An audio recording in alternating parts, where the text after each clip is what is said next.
Welcome, ladies and gentlemen, to the show, World of Wrestling. At this time, you know what to do. Hit the like button if you like this video. After you get a chance to watch it, hit the subscribe button. If you're not subscribed to the channel, of course, always leave a comment down below to any opinions, things that you would like to mention about what you heard from the review or what I am talking about from the show. And leave a comment down below. As always, I will get back to you on that. At this time, we are here today to discuss about AEW All Out 2020 pay-per-view. Was this a good show? Was this a shitbag show? I'm going to have to say it's an in-between. It is an in-between of a good show and a bad show. It had some good matches. The last 3 matches on the card were fantastic. There was 2 matches in the early part of the show that was good, and the rest of the show you could have taken it and threw it in a garbage can. Because, really, to be quite frank with you guys, it was boring. It really wasn't all that entertaining. There were some matches that were just downright dreadful and horrible to watch. I'm not going to go into the 2 matches on the pre-show. Just talking about the main card. The main card, starting with the very first match to get it out of the way. Why this was not on the gosh darn freaking pre-show is beyond me. It belonged there. It's a piece of garbage. It was the tooth and nail match between Big Swole defeating Brett Baker in a knockout. She goes ahead and puts a mask with laughing gas and puts her to sleep. And that's how she wins the match. Very terrible match. Very WWE-esque type elements in this matchup. Thought it was absolute trash. Giving it a 1.5 out of 5 stars. It was terrible. The Young Bucks against the Jurassic Express with Jungle Boy and Luchasaurus. Fantastic matchup. I'm giving this a 3.5 out of 5 stars. This went 14 minutes and 50 seconds. Very impressive matchup and very fun to watch. We then had the 21-man Battle Royal. This was actually a different concept. I will say this. This 20-man Battle Royal, Casino Royale, I think should be at the Double or Nothing pay-per-view. And Double or Nothing should be more like their version of the Royal Rumble. I think they should have 21 men go ahead, they go ahead and they select a suit. And that suit is the order that they are thrown into the match itself at that point in time. They had intervals between times between one suit and the other. For those 4 or 5 people that came in, and then the one person that got the Joker was the last person to come out of that, last person to come into this matchup. The person that got into this match will live in infamy in my mind, and I've never seen him botch this move in his entire history of being in professional wrestling. His name's Matt Riddle. He showed up, finally. He was out of action since 2018 from Impact Wrestling. That's the last time I've seen him perform. And he finally came back to the professional wrestling world. And to kickstart his debut, he ends up botching his superstar I believe it's called the Superstar Fly Press. It's the same kind of move that Billy Kimmon used to do when he was in pro wrestling. And he botched the living shit out of it. I thought maybe he almost broke his neck as well. It was the most terrible, terrible spot I have ever seen performed by Matt Riddle in his entire career. He, unfortunately, loses the match, thank goodness. Lance Archer is the man that walks out victorious. I even mentioned that Lance Archer should win this match, and he did. So Lance Archer has a future shot at the AEW World Championship. Who wins? Who knows? that was the beauty part about the World Championship match. No one knew who was going to technically win. This could have gone either way. I'm not giving away the result yet until we get to that match to discuss it. Next up was Matt Hardy and Sammy Guevara. This was a fucked up match. They had a very bad spot that was done with Sammy Guevara and Matt Hardy. Matt Hardy was on the top of this forklift with Sammy Guevara. It was some kind of piece of machinery, and they were hoisted up in the air. And Sammy Guevara tried to do a spear off the top, and then they landed through some tables, and Matt Hardy's head actually missed the table going through it. Instead, his head hit the concrete. He didn't suffer concussion, supposedly, after they checked him out after the match was over, but they stopped the match. They acted as if the match was over, and then they restarted the match for whatever reason. Matt Hardy seemed very out of it. He didn't seem like he was all there. Tried getting up. He was stumbling around a little bit. And then eventually he started gaining some composure back, and they let the match continue to the correct result that they were trying to go for, so they wouldn't have to take Matt Hardy off of television altogether. Very bad match, poorly done because of the situation that happened, and this eventually led to Sammy Guevara and Matt Hardy battling up a scalpel by the entranceway. Matt Hardy lays a nice shot right on Sammy Guevara's head, and acting as she's Shane McMahon or something, he falls to his doom and falls right through this piece of plaster by ringside, or by the stage, and he falls right through it and doesn't even get back up. He's out. They count to 10. Match is over. And that was all. So that's how Matt Hardy won that match. That match, I mean, me personally, I didn't think much of it based on the situation that happened here. But it was unfortunate. That match, I'm giving a 2.5 out of 5 stars. The Lance Archer win in the Battle Royal, I'm giving that a 3. That was pretty decent, fun entertainment stuff. Hikaru Shida defending her women's championship against Thunder Rosa. This matchup was whatever. I mean, this was women's wrestling in AEW, which is probably the worst part of AEW is the women wrestlers. This was garbage. Shida retains her championship here, and I'm giving it like a 2.5 out of 5 stars. It was pretty good. It was grueling, but it went on too long. It was about 15 minutes and 10 seconds, and that to me is way too fucking long. The next match after, actually it was 17 minutes, excuse me. The next match after that was Matt Cardona and Scorpio Sky and the Natural Nightmares with Dustin Rhodes and QT Marshall defeating the Dark Order with Brody Lee. Colt Cabana actually eats the loss.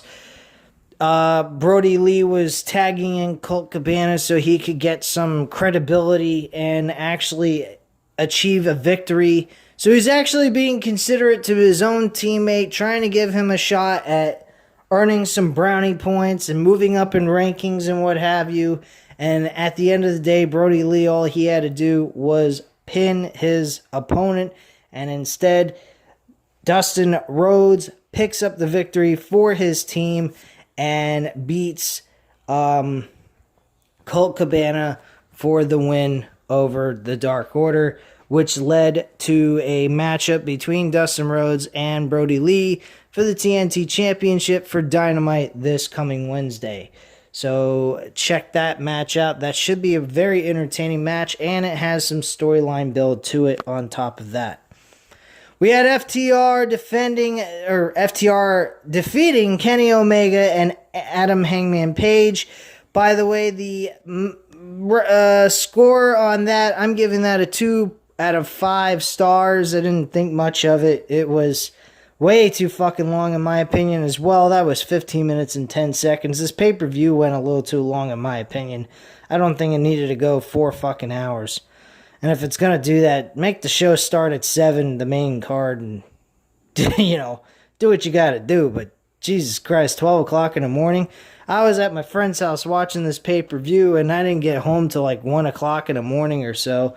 And I was just so fucking tired, I didn't even feel like doing it. It's Labor Day weekend, so I'm just chilling out, relaxing a little bit, and just want to give you this review before I forget to do it. You know, what have you. But anyway, the FTR defeated Kenny Omega, Hangman Page. Hangman Page is not really a heel in this situation. Kenny Omega is looking like a heel more and more each and every time they have these shows. And the Young Bucks are not exactly heels at all. They aren't. The Elite don't look like they're going to be heels. It looks like Kenny Omega is going to separate himself from the Elite. And I honestly feel personally that maybe they ought to give Hangman Page the opportunity to explain why he did what he did, costing the Young Bucks another opportunity for the tag team titles. And it needs to be a good reason. More along the lines like, hey, I did what I did because we're friends. I don't want to compete against you guys anymore. I don't think that it's good for us to compete against each other over a championship when that's going to lead to us hating each other. So that's why I did what I did. And, you know, he should come out and apologize, say he was wrong for doing that. It was the wrong decision. He should have just kept going, you know, let what happened happens and be out of the whole situation. Maybe there was some kind of, you know, any kind of good explanation would be nice to explain why Hangman Page did it. Because at this point, we aren't seeing Hangman Page being a dick. We see more along the lines Kenny Omega being the prick. The Young Bucks aren't being pricks. They seem a little confused on Kenny Omega's, you know, personality change. He's acting very odd. And honestly, I see Kenny Omega and FTR being the group that tie together as one, and maybe calling themselves the Elite. Maybe they change the name, change the members of Elite by having a competition in a 6-man tag team match to crown whoever has the rights to the name of the Elite. And Kenny Omega and FTR become the Elite instead of Young Bucks. And Young Bucks and Hangman Page actually apologized to one another for how they acted and ended at that. That's how I would do it. But hey, just throwing ideas out here, seeing what you guys think and seeing if it sticks. But overall, this was a long match, actually. It was 29 minutes and 40 seconds, but it was a good match nonetheless, and I'm giving that a 4 out of 5 stars. Especially the ending on how all this turned about, because Hangman Page ended up being the one eating the loss, and Kenny Omega just completely disappointed in the whole situation, and that they lost the matchup altogether. So I'm not quite sure on that, but let me just double check about that situation on who actually ate the loss, because now I'm a little curious on what I said here, because I think, I'm not sure if Hangman Page ate the loss or Kenny Omega did, but let me take a look here and see what the end result was. Yeah, so Page actually does eat the finish. It's a spike pile driver on Page for the cover and the 1, 2, 3. Kenny Omega on multiple occasions tried to get into the middle of the ring, but couldn't. I don't know if it was lack of trying and just making himself look like he was trying to do something but really wasn't, or he just literally could not because he was stunned like a motherfucker. But that's not the point here or there. Hangman Page ends up taking the loss, and I thought it was a very good match. Probably one of the better matches on the entire card. outside of the World Heavyweight Championship match. The next match which was the co-main event, was the Mimosa match with Orange Cassidy and Chris Jericho. Jericho being a class act in-ring performer, jobbed out to Orange Cassidy and put over Orange Cassidy in this match. I thought it was fantastic. I thought it was a great move by Jericho. I thought it was a class act by Jericho to do this for Cassidy and put this guy over. And Cassidy won with a Superman punch. They're calling it the Orange Punch. And knocking Jericho off the top rope, threw them into the Mimosa pool, and he ends up losing the match, and that's basically it. So the right guy won that match. I'm very impressed by Jericho. He's a class act, and he has been proving himself each and every year how great of a performer he is, and how much class this guy really has as a professional wrestler. And he's done a ton of freaking things. He is multi-talented in a lot of different aspects. And he's a great, great talent that AEW has. And someone that I definitely have a lot of respect for in the AEW roster. This match, I'm going to give it a 4 out of 5 stars. Definitely a fun, entertaining matchup nonetheless.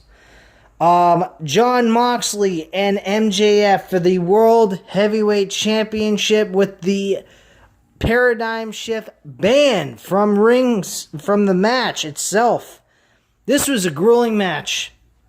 These guys kicked each other's asses. They destroyed one another.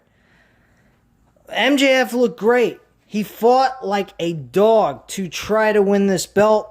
He even tried to cheat. Unfortunately, it backfired on him. The referee was distracted by Wardlow because Wardlow got up and threw him the ring. The referee was telling him to get down. He wouldn't. And MJF was trying to get the ring on his finger. And Moxley managed to grab the ring and throw it out of the ring altogether to be fortunate enough to have the referee's back turn, hit the paradigm shift, and then pin him for the 1, 2, 3. This was a great match, a lot of fun to watch, and highly entertaining. A great main event, and I'm giving this a 4 out of 5 stars as well. All 3 matches for the last 3 on this card was 4 out of 5, easy, with no debates whatsoever. And MJF had the best performance he has ever had. This guy proved himself. He is worthy enough to carry the World Heavyweight Championship. This guy did a great job with Moxley. They put on a great main event, and it was definitely a lot of fun to watch. I had a blast watching these last 3 matches. Unfortunately, though, the other matches did not pull the same exact excitement from me. They didn't excite me as much, and I just did not get the same feeling that I got from these last 3 matches to the end of this card. So that's just how I feel about that. I'm glad I didn't actually buy the pay-per-view. I split it with my friend, and I didn't have to spend an actual $49.99 to watch this pay-per-view, because I would have been disappointed in the overall performance that was done for this pay-per-view. It's not like the same AEW that I have seen in previous pay-per-views. They had an off night. They did a great job in their 3 big hyped up matches. The rest of this card, you could have taken some of this shit out. Like, one match you could have took out was the 8-man tag team match with the Dark Order versus the American Nightmares and Matt Cardona and fucking Scorpio Sky. That wasn't really needed. That could have been on Dynamite. The Matt Hardy, Sammy Guevara match, I mean, it had the right build towards it, but the match didn't deliver because of the incident. So That's the only reason why I didn't like that match at all. And Big Swole versus Brett Baker, they should have just had this on fucking Dynamite. This was a piece of shit match. It didn't belong on any pay-per-view card. I think that they are absolute trash, the both of them, and I just didn't really particularly care for it at all. So that's the overall feelings I have on this pay-per-view. It was okay. It wasn't the greatest pay-per-view in the world that they have done. They have had better pay-per-views than this. Revolutions was a lot better than this pay-per-view. Double or Nothing that happened in May was fantastic. That Stadium Stampede match was fucking awesome, along with the World Championship with Moxley and Brody Lee. That was a lot of fun to watch. The issue with this card is they just kind of, this Matt Hardy, Sammy Guevara fuck up, the Brett Baker and Big Swole tooth and nail match was terrible. And they just had a lot of matches that felt like they could have been on freaking Dynamite than being on a pay-per-view. It didn't feel like a actual pay-per-view show except for those last 3 matches that occurred. So that's just my opinion, guys. You leave yours down below. Hit the like button if you like this video. And hit the subscribe button if you're not subscribed to the channel. I thank you very much for watching and have a great night, guys. Bye.